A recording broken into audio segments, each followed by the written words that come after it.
let me introduce you to our new old project for the next few months.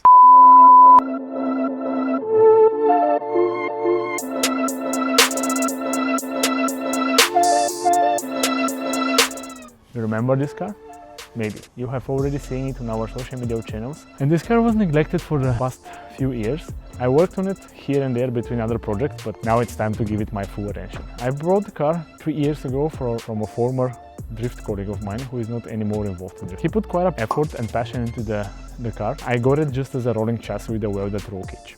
The logical first step was to remove all the rust, sand it and repaint full chassis. For doing this, I needed to remove the front axle of the car so that I have full access to the entire engine bay for sanding and repainting. And you think that the heavy lifting was done already, removing the axle? Oh no.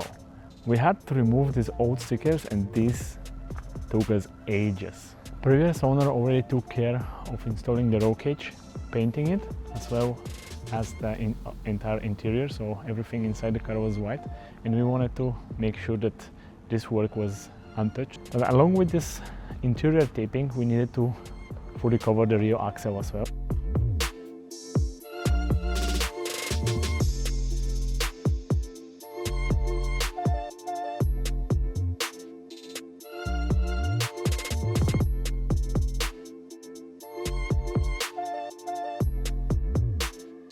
It's extremely important before spraying the actual paint to treat all the surfaces with grease removal. This is what I'm doing now.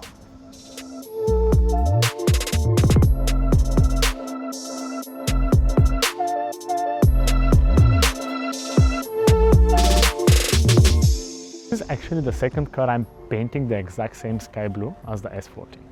I actually never talked about why S14 turned blue. Actually, I wanted to be red at the beginning, exactly the same red as my S13, my first race car, but after a series of unfortunate events, we needed to choose another color.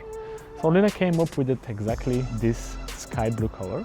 Yeah, we painted the S14 like this because it was a nice color actually, and it stood out on the track very well. So the natural step here was also to paint the Mustang the same sky blue. What really helped the next phase of the project was working with the previous owner of the car. So who is better to help than him when it comes to installing the engine?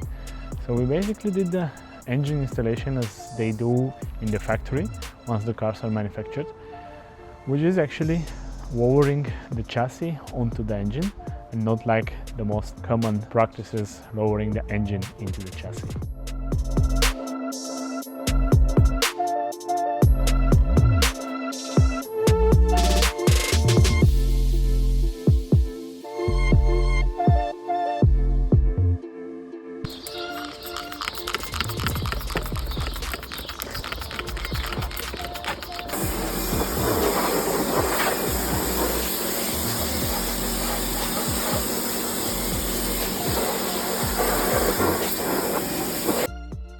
The engine of this car is actually the original Ford Mustang 4.6 liter V8 engine, but this one is equipped with a Cannibal turbocharger.